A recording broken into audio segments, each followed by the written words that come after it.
Zaven Paré, bonjour. Qui êtes-vous? Quel est votre parcours? Bonjour. Normalement, je commence par artiste. Donc, je suis un artiste. C'est dur à incorporer parfois. Et par ailleurs, je suis chercheur. En fait, je me sociabilise comme artiste par au contact d'autres disciplines, et il s'est trouvé qu'au long de ma carrière, j'ai eu l'occasion de dessiner puis de construire des machines. Et ces machines m'ont amené naturellement vers les marionnettes puis la robotique.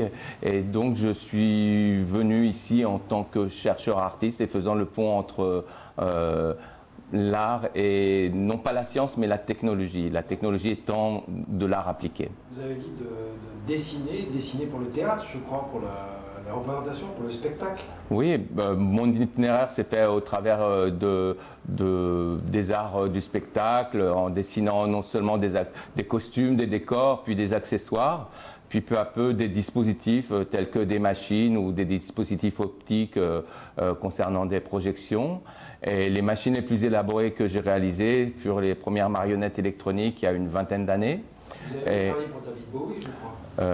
Oui, entre autres, pour beaucoup de gens morts.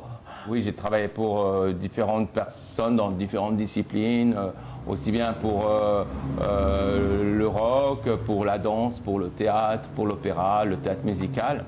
Donc peut-être un petit, vous êtes sorti de la scène pour fabriquer vos propres machines. Oui, c'est ça. J'ai mis en scène mes propres machines. Et en fait, après, certains roboticiens ont perçu ça comme pouvant être potentiellement une plateforme pour mettre en situation des machines dans des conditions de laboratoire un peu plus ouvertes sur le monde.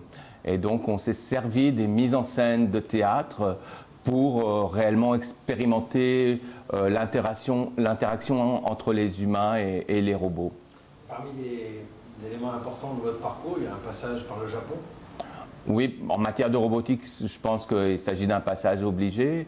Et donc, il y a eu quelqu'un qui a été un peu révélateur dans mon parcours, qui a été le roboticien Hiroshi Shiguru, qui jouit d'un certain prestige, d'une notoriété due à ses machines anthropomorphiques, des humanoïdes et des androïdes. Et donc avec lui, j'ai eu l'occasion de collaborer à la création de la première plateforme de recherche théâtrale et de robotique à l'université d'Osaka au Japon, et dans un centre de recherche en télécommunication, puisque lorsqu'on fait des robots, on se préoccupe avant tout de communication, et donc le choix de la plateforme de recherche théâtrale permettait de replacer dans des situations triviales ou de communication plus colloquiale des dispositifs de télécommunication. Donc vous circulez entre je dirais, le monde du théâtre et de la représentation et le monde des robots humanoïdes ou autres. Oui, tout à fait. La représentation au sens plus large, parce qu'au début, je me suis présenté comme artiste. Au départ, je suis plasticien, je fabrique des choses, et ensuite, je suis venu à la mise en scène. Et c'est vrai que dans ce parcours, c'est vraiment l'idée même de la préoccupation de la représentation qui est au cœur du travail. Et c'est un peu l'apport du milieu artistique quand il va travailler dans un milieu de recherche, c'est-à-dire qu'on travaille, on se préoccupe de la représentation. C'est justement ce croisement entre je dirais, un univers artistique et un univers technologique ou scientifique qui est peut-être un peu au cœur de votre résidence ici à l'IMERA, un institut d'études avancées de Marseille. Qu'est-ce que vous êtes venu faire ici? Racontez-nous un peu non pas votre parcours d'artiste, mais ce qui vous étiez au moins venu avoir l'envie de faire, sachant que oui. La crise a modifié les choses. Non, tout à fait. Il y a eu le temps d'initier des choses de toute manière durant ce séjour, mais c'est tout à fait inscrit dans cette ligne, puisque j'étais invité à l'initiative du professeur Thierry Chaminade dans le laboratoire de neurosciences de la Timone. Et lui-même a séjourné dans le même centre de télécommunications où j'ai travaillé au Japon à une autre période, et donc a les mêmes préoccupations. Et là, il m'a permis d'avoir accès de manière privilégiée à un champ de recherche qui était un peu nouveau pour moi, puisque je parlais que je travaille vraiment sur des arts appliqués, sur la science appliquée à l'ingénierie. On sait ce qu'on fait quand on construit un robot. Et lui, il est vraiment dans le domaine de la recherche scientifique où ils sont plus dans l'élaboration de spéculation, de vérification et dans son cadre sur le champ cognitif, sur l'interaction entre les hommes et les robots, les hommes et les machines. Et plus particulièrement, son laboratoire en ce moment travaille sur un dispositif qui ressemble en tout point, enfin qui est une copie d'une machine que j'ai inventée il y a 25 ans. Ça s'appelle comment Moi, je l'avais intitulé la première... Elle avait été proclamée la première marionnette électronique et aujourd'hui c'est un dispositif robotique qui s'appelle Ferhat, qui est fabriqué par des Suédois et qu'on utilise en laboratoire, en sciences cognitives, en langage, en études du langage, pour créer de l'interaction entre un humain et pas forcément un robot, mais en tout cas un avatar. Puisqu'il s'agit juste d'une représentation d'une tête d'un personnage avec lesquels les cobayes testent de la communication. Alors lui, il s'intéresse à lire ce qui se passe dans la tête, et là c'est tout à fait surprenant et intéressant parce que moi, du point de vue extérieur, je ne suis pas neuroscientiste, je ne suis pas cognitiviste, mais je m'interroge beaucoup sur les protocoles. Et c'est ça les enjeux de la venue d'un artiste dans un tel laboratoire, c'est d'avoir un regard extérieur qui permet de questionner le système, le dispositif, comme on l'a dit en termes de production de formes de représentation, et puis aussi de voir si de cette observation peuvent surgir d'autres idées, d'autres spéculations, puisqu'il s'agit non seulement de travailler avec un artefact, mais aussi de produire de l'imagerie scientifique. Donc on a du matériau pour analyser, pour voir, pour se questionner et peut-être déboucher sur des choses qui n'étaient pas du tout prévues à l'initiative de la recherche de ce laboratoire. Alors, où est-ce que vous en êtes de vos recherches actuelles et de vos pratiques artistiques? Quels sont les éléments auxquels vous souhaitez mettre l'accent? Alors, moi, j'essaie de toujours voir le côté positif des choses parce que je suis rongé par le doute, donc il faut bien que je prenne les devants sur mon doute et que j'essaie avant tout essayer de voir les choses de bien. L'idée du confinement m'a ramené à ma situation. En fait, beaucoup d'entre nous ont constaté qu'ils ont déjà vécu le confinement de nombreuses fois dans leur vie et m'a ramené à ma situation d'observateur dans la nature quand j'observe les singes ou dans un laboratoire quand j'observe les robots. Le cas du laboratoire, l'observation de robots, on est dans un espace fermé. Et je me suis interrogé sur effectivement tout ce qui était espace fermé, de la cabane de taureau au compartiment de train. Et j'ai essayé de voir, si on se souvient bien des films d'Hitchcock, il y a beaucoup de scènes dans les compartiments de train. Et ça lui sert de tremplin pour introduire des personnages qui se connaissent mutuellement, et nous on est le spectateur de cette triangulation qui se passe dans l'interlocution dans un espace confiné. Et puis j'ai essayé de voir dans la littérature, puisqu'on était confinés, nos intérêts se portent plus à lire, et je remarquais aussi d'autres espaces confinés. Je suis allé chercher un autre compartiment de train dans la littérature, et il se trouve que la première page de Dostoïevski se passe dans un compartiment de train. Quel livre de Lydia. Et donc je me suis dit, tiens, comment se construit l'effet de présence, parce que normalement ma recherche ici c'est à l'IMERA et dans le cadre de ce laboratoire, c'était justement sur mon travail sur l'effet de présence et un peu le pousser et partager cette compétence. Qu'est-ce que ça veut dire l'effet de présence? C'est-à-dire la manière d'être au monde, la manière d'être en état d'éveil, la possibilité non pas d'exister pour les machines ou pour les robots, mais d'avoir une posture et en amont de la communication. C'est-à-dire qu'est-ce qui les prédispose et qu'est-ce qui nous prédispose, nous, comme interlocuteurs, à une interlocution avec un dispositif, avec une machine, que ce soit même un téléphone mobile ou parler avec sa voiture. Qu'est-ce qui est dans l'artefact qui parle, qui va parler, qui va communiquer ou même faire de la communication non verbale? Qu'est-ce qui est cet effet qui, avant, nous prédispose à interagir?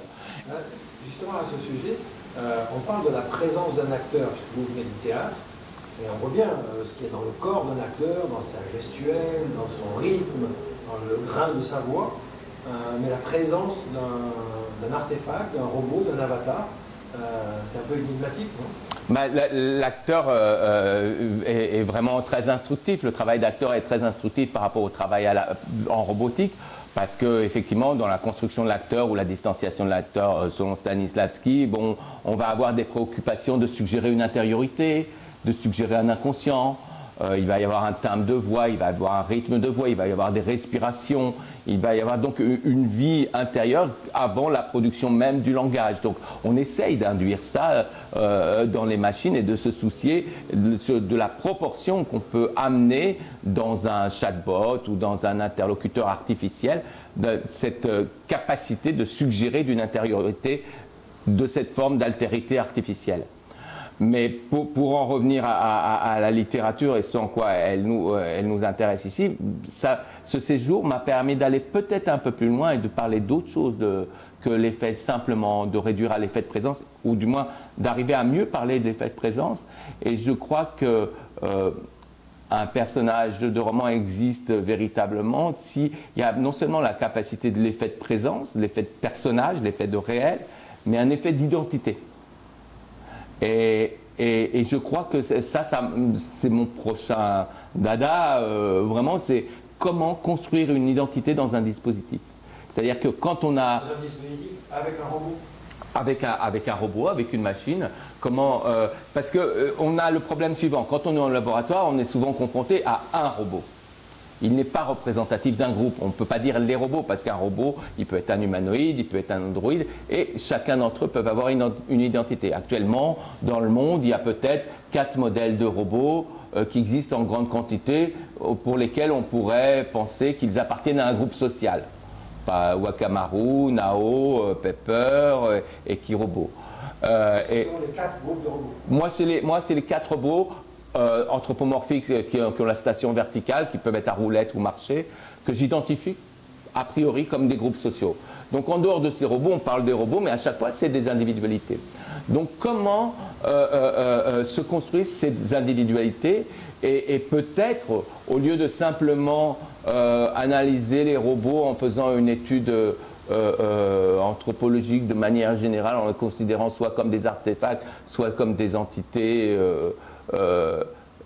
comment faire de l'anthropologie culturelle avec des robots, ce qu'on ne fait pas. Comment on compare un même robot qui parlerait dans plusieurs langues? C'est-à-dire un robot tel que Nao, qui est un robot universitaire, il existe à 6000 exemplaires, il est dans diverses universités de par le monde, et il s'exprime dans la langue locale. Sauf qu'il y a des endroits où il communique super mal, parce qu'on a choisi le mauvais timbre de voix, la mauvaise élocution, le mauvais effet de présence, et surtout la mauvaise identité. Donc, on s'adresse l'un à l'autre, mais j'ai l'identité de Thierry, il y a l'identité Zaven, on se connaît, on a des paramètres, on a des noms qui nous nomment, et ça m'intéresse. Qu'est-ce qui fait tout ce qu'on est en tant qu'identité? Et je citais l'exemple de Dostoïevski qui est pas particulièrement intéressant, parce que ce sont des romans où il y a énormément de personnages. Il y a 50 personnages. C'est très dur pour nous occidentaux de souvenir de personnages, et les noms changent aussi.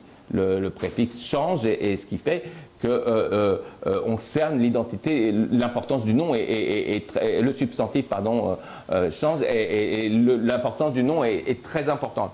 Et ça ne suffit pas le nom, il faut beaucoup de gens. Et en fait, moi, ces romans-là m'intéressent, c'est assez exotique pour nous, et c'est ce sur quoi on bute, mais en fait, l'autre existe par la multiplicité des gens qui l'entourent. On existe encore plus quand il y a plus de gens qui nous regardent. Qu'est-ce que l'artiste justement peut apporter dans cette dimension-là, dans le prolongement de Dostoïevski?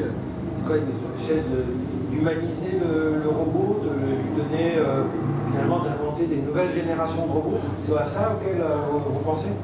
Oui, je pense qu'on travaille sur la complexité. Et il y a la complexité dans un robot, il y a la complexité mécanique, il y a la complexité électronique. Mais après, il y a cette histoire de construire une personnalité. Et plus la personnalité, une personnalité complexe, ça ne veut pas dire quelqu'un un robot qui serait plus intelligent. On construit l'identité sur de très très petites choses, sur des petits gestes et tout, mais qu'on puisse multiplier une subjectivité du regard sur l'individu robot, c'est ça qui m'intéresse. C'est sortir en fait de l'anonymat du robot. Oui, qu'il soit plus dans le vis-à-vis du laboratoire, du tête-à-tête, et que le robot arrive à conquérir sa propre identité dans la communauté des hommes. Vous ne craignez pas, il y a beaucoup de films, de romans de science-fiction, commencé par 2001, Odyssée d'espace, Carl chez Kubrick, ou Blade Runner par exemple, où des robots, des humanoïdes finissent par se venger et vouloir prendre la place de l'humain dans l'homme. Est-ce que cette perspective-là, l'idée d'humaniser les robots, ça ne vous inquiète pas? Ou qu'est-ce que vous cherchez en fin de compte? Non, ça ne m'inquiète pas du tout parce qu'il n'y aura pas de robots a priori dans le futur. Donc c'est une supercherie. Non, parce que c'est très compliqué. C'est très compliqué, on n'est pas préparé, on est dans nos sociétés sont très complexes, c'est très difficile de se déplacer dans nos environnements.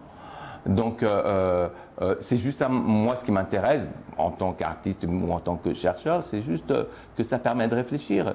Et quand je dis comment exister dans la communauté des hommes, c'est réfléchir sur nous-mêmes, c'est comment exister nous-mêmes dans la communauté des hommes. Et le robot est juste un tremplin pour réfléchir sur nous-mêmes. C'est juste une plateforme de complexité, une plateforme d'émerveillement, et c'est ça qui m'intéresse. Après, c'est un peu opportunisme de servir des robots pour faire de la recherche, et en fait, c'est juste pour penser d'autres choses, quoi. Qu'est-ce qui vous a amené au robot, justement? En fait, je suis un dessinateur et le dessin, pour moi, n'a que deux manières d'exister qui le rendent viable. C'est-à-dire, c'est quand vous dessinez du volume et vous dessinez du mouvement. Et faire une machine, c'est mettre les deux ensemble, du volume et du mouvement. Et bon, il s'est trouvé que on m'a demandé de créer les clones de Fernando Pessoa pour une production théâtrale, et j'ai eu l'idée d'un système de rétroprojection qui donnait une autonomie aux machines sous la forme de robots, et donc j'ai construit et ça marchait. C'est pas Fernando Pessoa que vous êtes arrivé au robot? Totalement, les hétéronymes. Vous en un petit peu plus? Oui, bah c'était les... Vous avez un lien quand même avec la culture portugaise et brésilienne. Oui, oui. Donc, Pessoa et les robots, on ne voit pas le lien immédiat, sinon la tranquillité. Oui. En fait, bon, c'était pour une pièce de théâtre qui s'appelait Les 3 derniers jours de Fernando Pessoa, qui avait été écrit par Tabucchi. Les 3 derniers jours durant lesquels les hétéronymes de Pessoa viennent le visiter sur son lit de mort. Et, enfin, pas mort, mais en train d'agoniser. Et donc, Il y a Reis, il y a Auguste Campus. Bon, il y avait 70 hétéronymes. Il n'y a pas les 70 hétéronymes qui apparaissent, mais enfin quelques-uns les plus connus. Enfin, un écrivain symboliste, un écrivain panthéiste. Et donc il fallait démultiplier l'acteur sur scène et trouver un support de projection du visage de l'acteur, mais qui soit en mouvement. C'est-à-dire qu'à contrario d'une installation où vous avez une projection extérieure sur un support fixe, là, vous avez une marionnette et il doit y avoir, il n'y a pas de source externe. Donc j'ai inventé un système interne, ce qui a donné une autonomie à l'objet et qui a permis de le définir comme robot par la suite.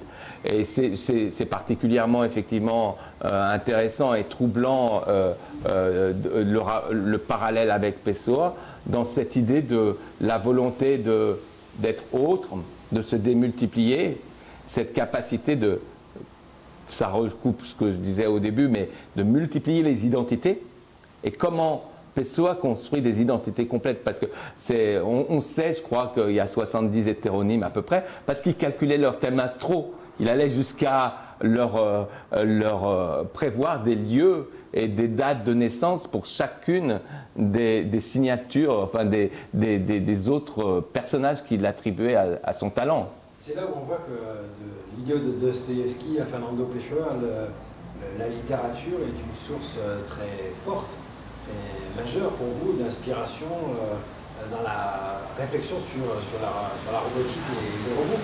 Oui, pour moi ça me paraît essentiel parce que la robotique, le mot robot a 100 ans cette année et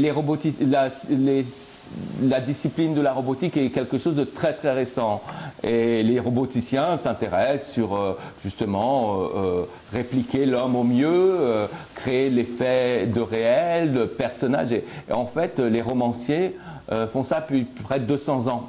Donc il y a un travail en amont auquel ne se sont pas intéressés les roboticiens. C'est pas leur discipline. C'est pas la même discipline, sauf que le matériau, il existe. Donc moi, ça m'intéresse beaucoup d'analyser les personnages de romans sous des aspects de la thermodynamique, selon la première loi ou la seconde loi de la thermodynamique. Ça paraît un peu complètement absurde comme ça, mais on vérifie tout à fait dans l'idée même de la construction du personnage, ou même par exemple l'idée du moi, du jeu, la posture du personnage, comment qu'on... de personnage en mouvement. Comme dit Montaigne, je ne peins pas l'être, je peins le passage. Exactement, et la chose en devenir. Et quand vous construisez une machine, on appuie sur un bouton, et à partir de ce moment-là, il est en marche, il est en devenir. Et comment le romancier, comment l'écrivain appuie sur le bouton pour qu'à partir de tel moment, il apparaisse le personnage dans le compartiment de train, qu'on a envie de s'y intéresser, qu'on le voit se construire sous nos yeux, et qui commence à exister.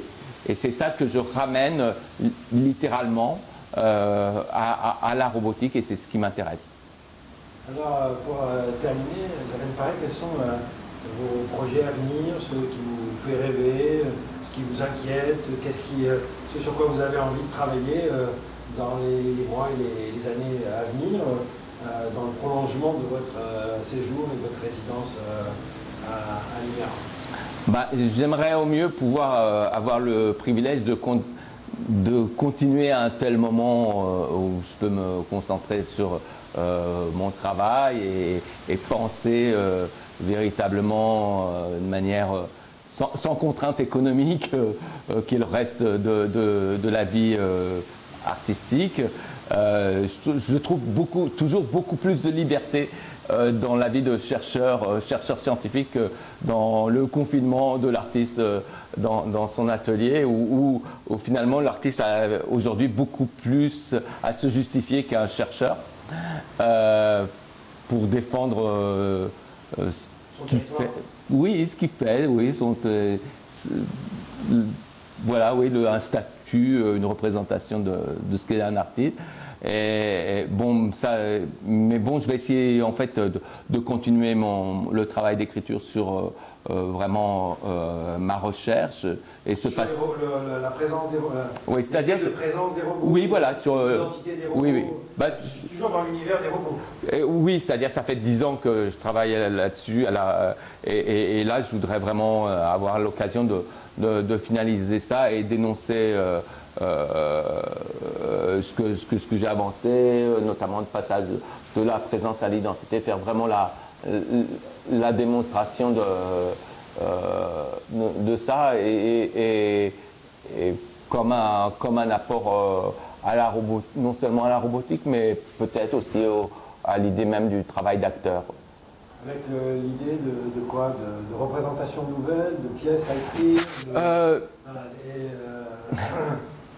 qu'est-ce que les robots peuvent apporter dans tout ça? Représentation. En fait, moi, c'est un peu schizophrène. Hein, j'ai eu l'occasion de travailler dans les plus grands laboratoires, donc avec des moyens absolument. Laboratoire de robotique. De robotique, ouais, pardon, avec des moyens énormes, donc avec des machines exceptionnelles. Et par ailleurs, bon, dans mon atelier, je suis quelqu'un qui sert des boulons. Donc, et les machines prennent beaucoup de place. Donc, professionnellement, par rapport aux machines, je ne construis plus que des machines sur commande. C'est-à-dire dans des cadres précis de projets, soit artistiques, soit commerciaux. Voilà, c'est de la prestation de service. Et puis, de l'autre côté, bah, j'essaye de continuer au mieux d'avoir du temps pour écrire et vraiment penser ce qui se passe. Votre propre monde? Je ne sais pas si c'est mon monde. Non, ça va. Je ne sais pas. Non. Alors pour terminer, Zaven Parel, donc voilà, quels sont, je sais pas, vos rêves, les choses que vous aimeriez partager, comme ça, avant de partir de Marseille, puisque vous allez partir demain. Qu'est-ce que vous avez envie de transmettre? Qu'est-ce que cette ville vous a appris? Qu'est-ce que Libera, voilà, qu'est-ce que ce lieu, qu'est-ce qui est né à partir de là? Oui, bah, sur le lieu, c'est une capsule, hein, c'est vraiment très très bien dans un parcours, c'est très important. Ça permet de placer les choses, effectivement de penser comment on va repartir ou quel type de collaboration on a plus envie, effectivement. Je ne sais pas encore ça, je pense que c'est en sortant que je vais vraiment me rendre compte. Je travaille sur des pièces de théâtre japonaises et les pièces de théâtre japonaises sur lesquelles je travaille, il ne se passe pas grand-chose. Et en fait, on se rend compte de ce qui s'est passé quand on sort de la pièce de théâtre. Donc, je crois qu'on a vécu ça. On a vécu une pièce de théâtre japonaise durant quelques mois. Et je crois que je vais vraiment me rendre compte en sortant d'ici. J'apprécie particulièrement Marseille. Ça a été vraiment une belle surprise pour moi. Parce que je vis à Rio, qui est une ville balnéaire, et Marseille n'est pas une ville balnéaire, c'est une ville donc, qui n'est pas tournée vers la mer, vers une culture de plage. Donc pour moi, c'est une belle découverte parce que j'ai vraiment rencontré de l'interlocution, de la pertinence et tout, puis des gens qui faisaient des choses. Il y a une dimension aussi qui est très importante, je pense aussi dans votre parcours, c'est l'observation de la nature, des plantes, oui. de Libera, oui. Des animaux, des singes. Oui. Vous avez regardé beaucoup et travaillé sur les singes du parc zoologique, parc botanique de Rio. Oui. Mais ce rapport à la nature, le rapport à la nature est très important pour moi dans le sens que les robots et la nature, on a l'impression que ça ne va pas ensemble. Non, pour moi ça va tout à fait ensemble puisque c'est une histoire de référent qu'on aurait perdu ou qu'on va perdre, peut-être dans le cas des singes. Et il y a une question qui me gêne particulièrement dans l'étude de la robotique, c'est qu'on est bluffé par les robots. Justement, on dit qu'est-ce que ça va être les robots demain, ils sont inquiétants, ils sont épatants, et donc on est mystifié. Même dans le laboratoire où on travaille avec un dispositif robotique. Alors, est-ce qu'on est mystifié ou pas par ce dispositif? Et le rapport à la nature, l'observation de la nature, que ce soit la contemplation des fleurs qui prévient le tumulte des passions ou l'observation des singes scrogneux, je crois que ça nous fait re-questionner sans arrêt sur notre position d'observateur. Et c'est ça un peu mon travail, enfin ce que je veux dire en ce moment, c'est... vous observez les robots qui nous observent. Exactement, dans le cas des robots aussi, c'est cette capacité de se mettre à la place des robots. Donc ça, on y arrive que sur la durée, et la durée, on en a on maîtrise la durée de l'observation quand on observe la nature.